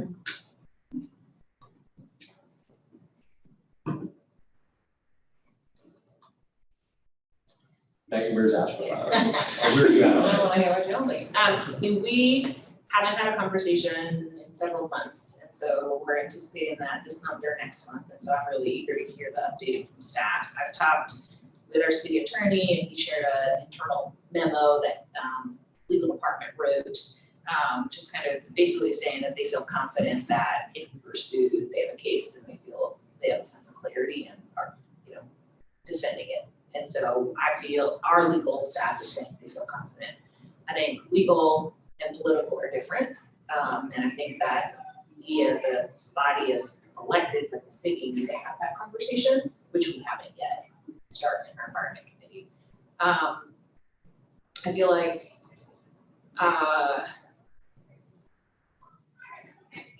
as one person who hasn't had the conversation with my peers on council, I'm comfortable with the political risk, because I see the benefit not only in addressing the litter concern, the plastics concern, but I also see that Asheville has a culture of being comfortable with environmental leading edge topics for the benefit of the region and the benefit of the state. That doesn't always mean that the outcome is that we get the policy we want, but especially in sustainability circles, we see North Carolina lead the rest of the South. We see Asheville lead North Carolina, and I see a lot of benefit. There's 500 cities who've done this. This isn't even innovative anymore, and so that doesn't negate the risks that you're saying. I agree with them, and I still feel like as a leader, citizens in Asheville, it's worth it to me to take those risks. But I look forward to talking to my councilwomen and hearing from them. I might be the only one I want to talk to them. The other thing I'd say is I've done a bunch of homework on this, and the point that you brought up, Brownie, around which devil's worse, plastic or paper, that comes up in my sustainability journey as a leader all the time. I feel like I hear those arguments around electric vehicles, around solar panels, what's the mining we're doing from battery sources. The reality is, like, humans are bad. We do terrible things to advance technology. And so I think there's so many other sustainability things that we do champion that have negative impacts elsewhere, especially in lower income nations. And so the plastic bag versus paper bag, I don't feel as concerned with, because it's a renewable energy source, and I feel like extraction of oil to produce plastics, I have landed personally, is a worse evil than the legitimate flaws in the paper and logging industry. And I think that I hear Durham is going to do this. I think everyone's kind of going like, you first. So I don't know how this will pan out this fall. I think it would be fantastic if the city and the county were in partnership on this, especially with the confidence from our legal department to move forward on defending it. I think that there could be strength in numbers. And I guess I'll conclude with, like, as your peer, who is not in charge of the county, who hasn't been elected for Pumpkin County citizens, has been elected for city council, I feel like grateful that I'm on this committee and as a guest to advise you in policy. But I feel like I look to y'all for the leadership for what you think is best for your jurisdiction, and my jurisdiction, my leadership for the city is that I will push this, but I look to y'all. Thoughts that differ at all around polystyrene and restaurant use of that kind of thing? Could you just clarify? Just the other half of this policy Styrofoam in is styrofoam in restaurants. Being, Yeah, that's the other half of this. I don't see it. I mean, there could be, I guess there could be some of the same legal questions around our ability to even do that. But I'd say that's. I mean, I think that, again, I don't want to go into much of detailed stuff, because this is all litigated, but some parts of this are more defensible than others, right? Like because there's multiple legal issues involved, right? So I mean, so folks know, so I reached out to Brad too, we talked to, I mean, these are complex issues and not everyone lands in the same place, right? So, but I know since the city's been a long time, I reached out to Brad, very helpful insights. And so, I think we, I mean, in principle, I love the idea of the city kind of be on the same page on a big issue like this, right? So, but we do have to each kind of separately make our own decisions, right? And so I think we should stay in touch as kind of each body is looking at the issue and really the set of issues. That's not just one issue, it's really kind of a set of issues potentially that go into it. Think about, yeah, I mean, so maybe we do this. Can we go ahead and do this other part? Get that going, you know, because y'all are banning like leaf pickup or something. We've already done that, starting in August. So there's just kind of different, you know, it's not just like all or nothing. There's a bunch of different things that can be looked at as part of this. And, you know, I'd be happy for us to, you know, at a follow-up meeting, like just spend some more time, like just having the discussion about like those pros and cons issues of, I mean, yeah, this is what they look kids, right? But like, it's the question is still there, right? And I'd be happy to talk about it. I mean, on the EVs versus internal combustion engines, it's a fair debate too. I just think the data just clearly comes down. One of them is clearly that, right? Like it's really not, it's not a question about we care about climate issues. It's not a question, there's some lousy stuff with batteries, but it's overwhelmingly supported in terms of reducing climate footprint. But on this set of issues, I don't think it is nearly as obvious. It'd be interesting to just like talk about it a little bit more. I hadn't really thought about it a bunch until these the folks kind of brought the issues up and I started digging into them. So plenty of information for me. I think we should keep talking about it.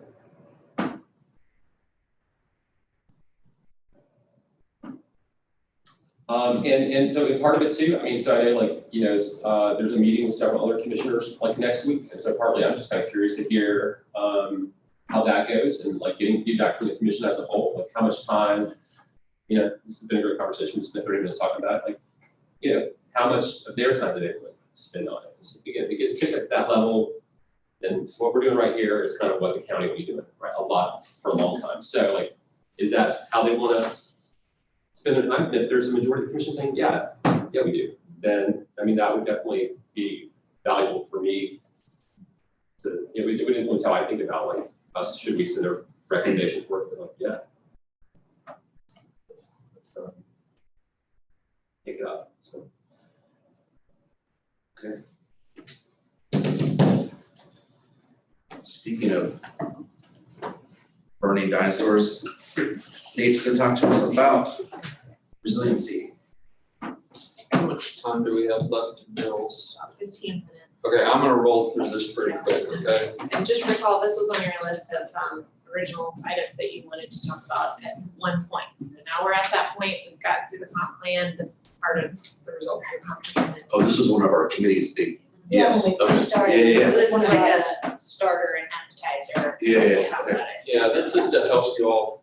I was told you're formulating some metrics, and so I wanted to offer some couple of things here. And we did receive some really good news just 2 days ago. I wanted to tell you all, we can tell the full commission and others here shortly, but the comprehensive plan won the state award for best overall plan. And then it won again for the community engagement. So I got 2 awards, so 2. Way to go. All right. That's pretty cool. Okay, so I want to talk about, and I'm going to focus mainly today on some of the real, this is how the hazard mitigation plan, for us in particular, the ones that really keep me up at night, excessive rainfall, flood events, inclusive of tropical systems, landslides, wildfire, and private infrastructure. And I mark private infrastructure as both a risk and a vulnerability. We'll discuss that here in a moment. Looking at the hazard mitigation plan, historically, we are in an area that unfortunately receives lots of remnants from tropical systems. It's just the geography and the topography of where we sit. Interestingly enough, if you look to the map to the right, this is landslide susceptibility and incidents. So you're in that high area. We have a lot of unstable soils. Soils liquefy when we get some of those systems. And just as a small quiz in the ellipse there, can you all identify why there's so many marked areas in that particular line? It's like Craggy and the Parkway. Bingo, got it. So even our most cherished assets are at high risk. And we have not just only the Parkway, but we have many road systems that are at high risk in the county. Tropical Storm Fred, how can we forget? This is a heat map generated depending on the way that they come, they approach.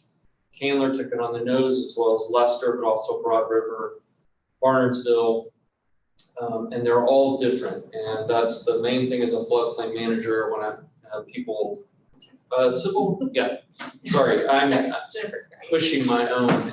Oh, sorry. I'm trying to get your cues. Sorry about that, y'all. Sorry.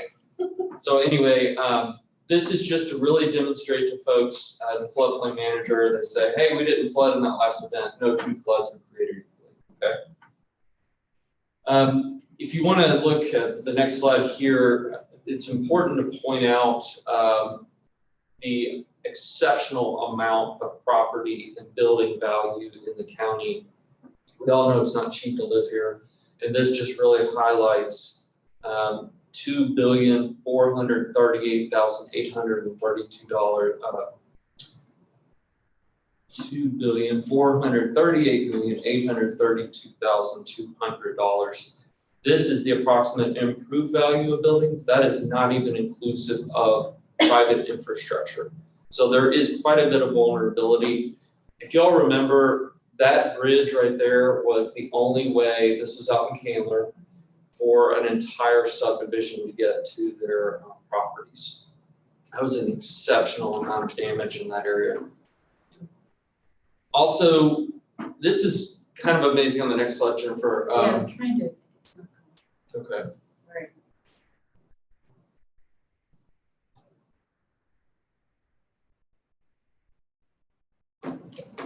Okay. If you look to your left there, these are actually dam locations, and the red indicates high hazard. A lot of folks don't realize how many private dams and impoundment areas we have. But if you think about every town here, what does every town have? A little lake. So if those were to be breached, which we had a few years ago, we had one that sits above Marion that was being reported as that would have flooded the entire town of Marion. So it's important to really keep those in mind as well. Again, back to that private infrastructure. Also, historic wildfire events. The one in the ellipse there, do y'all remember a few years ago we had a fire and it actually was impacting Billy Graham's. They thought it was going to jump. They were dipping water out of Lake Tomahawk and Black Mountain. And they put that out. The reason I put this up there too is every time we have one of these significant wildfires, we have a number of fire departments, and some are volunteer, and there's always the question of who pays the fair share to fight these events, because they can be quite significant. If you recall, a few years ago, we had Gatlinburg, and I remember standing up on the Parkway and seeing fires all in the distance. So it's like the extremes are getting more extreme. Next slide, please. This is a picture, really good picture. The city of Asheville's done a fabulous job. This is the Burnett Reservoir. This is the new spillway. This is climate resiliency at its best in terms of really protecting public assets. I put this up next to Because as part of the hazard mitigation plan, that includes all the munis, the county, and Madison. That's who we're paired with. The table 8.2 there is Buncombe Madison Regional Mitigation Goals. I'm not going to go deeply into those because I'm going to give you all an exercise to start really brainstorming. But we need to always remember we have this adopted plan, and we need to make sure that we're not doing anything in conflict with that, or we're strengthening those sort of goals as well. So mitigation efforts, building resiliency. I want to tell you some of the more easy things I think we can do to probably get pretty far in climate resiliency. The most important thing I can show you all is this community rating system. Community rating system is part of the National Flood Insurance Program. Asheville is actually a member of it. There are numerous towns and counties across the state of North Carolina, including almost all the water adjacent counties down the coast. Reason being, you participate, you adopt higher standards, it's part of the federal government, it's safe. Then you get flood discounts for every policyholder in the jurisdiction you're adopting it for. The bottom left table indicates the CRS class and the premium reduction. The gold standard in the state is Charlotte. Charlotte enjoys a 35% discount. Now there's a trade-off. You're going to adopt some very, very hefty standards that may not be popular, but we can make adjustments and tailor it to what the community decides is the most appropriate thing to do. It's an example of that. Yep, I'm glad you said that because I have that pulled up. I see your topic increase. And not ready for that slide yet, if you want to go back one. I had a separate thing because I knew this question was coming. So right now we have a standard that says if you build in the floodplain, you have to build 2 feet above the base flood elevation. That's called freeboard.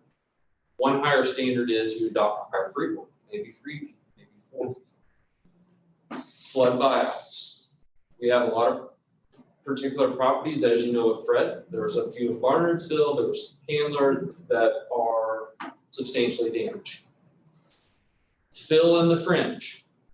This means we talk about putting fill in the 100-year is what most people are accustomed to. We don't allow fill in the flood already. Most communities don't. I'd say this with caution. We are very land poor, so that's one that we would really want to evaluate. Maybe we look at partial no fills or expand what we do now. Other things we can do: increase riparian buffers, stream buffers, compensatory storage. That means that you allow for additional flood storage. There was talk years ago about using potentially Warren Wilson. Unfortunately, that fell through, but we can have that conversation again. But we do that at Rec Park. You absolutely do. Right, so we have a dam Yep. at the nature center, and if necessary, we can flood the soccer fields there That's right. for this design. In a And hypothetical, we have. in a hypothetical scenario where the county were to engage in further restricting fill in the 100-year floodplain, that's an activity that actually, that regulation would include municipalities, right? No, just Buncombe County.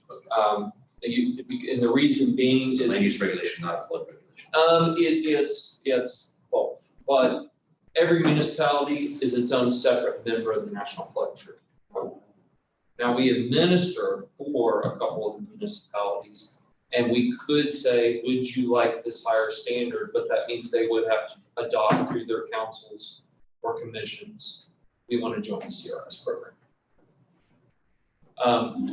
We could do expanded restrictions in the special flood hazard area. We could absolutely hold to a 0 tolerance for any building that's in the floodway. Because right now, technically, you can do a flood study and build in the shadow.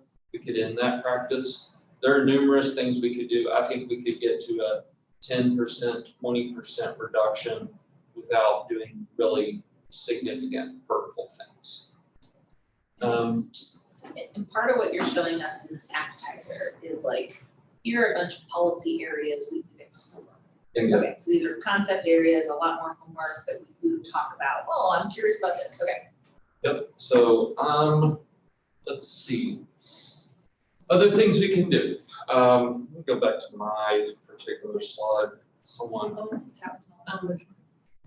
Didn't see these. Open space management, that's something that you heard about today. Open space management does build resiliency through doing things like compensatory storage. It's all related. We can look at stormwater management, since that's such a popular ordinance that we administer. Increased stormwater standards actually lead to better flood standards. They go hand in hand. Also, steep slope and protected ridges. So we've done a really good job, both the city and the county, as well as other communities across Western North Carolina. I think we can do more in the realm of steep slope and protected ridges, which leads us to the next slide. My computer just died and. Oh, great. So sorry. Nah, it's really just, what we're gonna do is I was gonna pass out a couple of worksheets for y'all to take home. So we don't have to recreate the wheel. My suggestion is we have an excellent toolkit called the U.S. Climate Resilience Tool. And what we're gonna do on those worksheets, I'm gonna give you two. I'm gonna give you infrastructure. And what's the other one that, someone read the heading? There's infrastructure and there's. Environmental aspects? Yes. Yeah. So what this group does is they put together a massive toolkit through their think tank, and they put together all kinds of metrics that we can borrow from, expand, build upon. So this is just a primer to really get the gears turning as we develop performance metrics. You'll express an interest in having goals that you're referring to the 5 items. So this is just to keep thinking the other half of this conversation is hopefully get Taylor Jens to come and talk a little bit more about emergency management and how that works, interacts with that climate. Critical facilities. Yeah. Yep. I finished 4 minutes. Okay. We have homework? What is the homework? Oh, just to read that. Absorb. That's it's not real homework. I think I'll say with our 4 minutes is, I think the city has a different function sometimes because of our, like, we have a fire department, you guys have volunteer fire departments, we're doing our emergency management plan, which has a lot of resilience. We run water production, which has its own layers of resilience, et cetera. But, I don't know, as we get into this further, it could be interesting to have like a joint meeting of our environment committee, your environment committee, because I think we've been looking at it pretty operationally and less policy-wise, and I see you team up some policy conversations, and that could be fun. I think it could be interesting, because there's lots to be done, and overlapping priorities is always valuable to me, than having two awesome professionalized staff doing different things at the same time. Well, and we also operate during times of crisis like Fred, the Emergency Operations Center, so we have to be lockstep.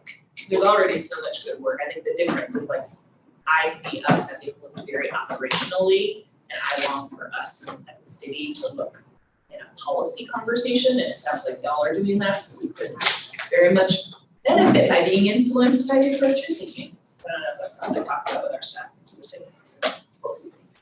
This is fantastic. I'm excited to dive in on the policy and the issues that you brought up. If the KMZ of the dam locations exists, if you could email that to me, that'd be awesome. Okay. The other thing I'd love to talk about, to add to the mix, is drought. Yes. Resiliency.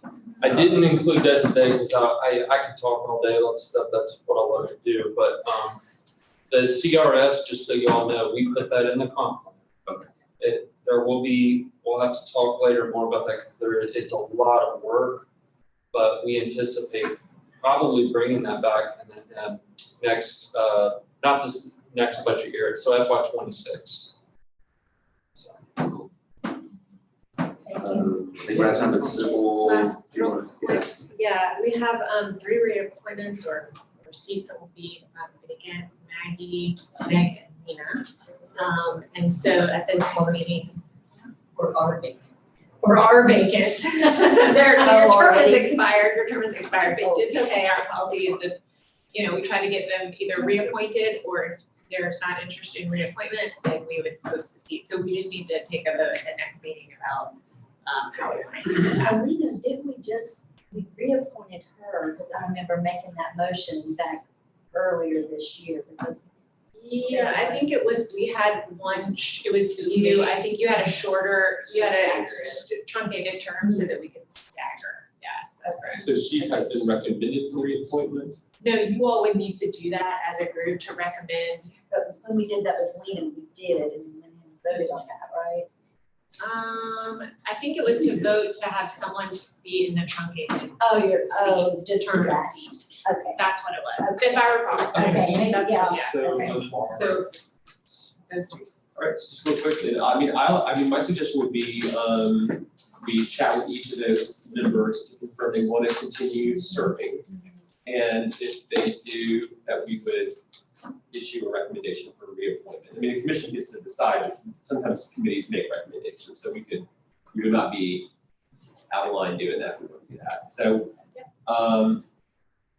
We'll just check with them and be ready next time. Yeah. Great, Okay. Perfect. All right, thank you. Motion to adjourn. I make a motion to adjourn. Second. All those in favor say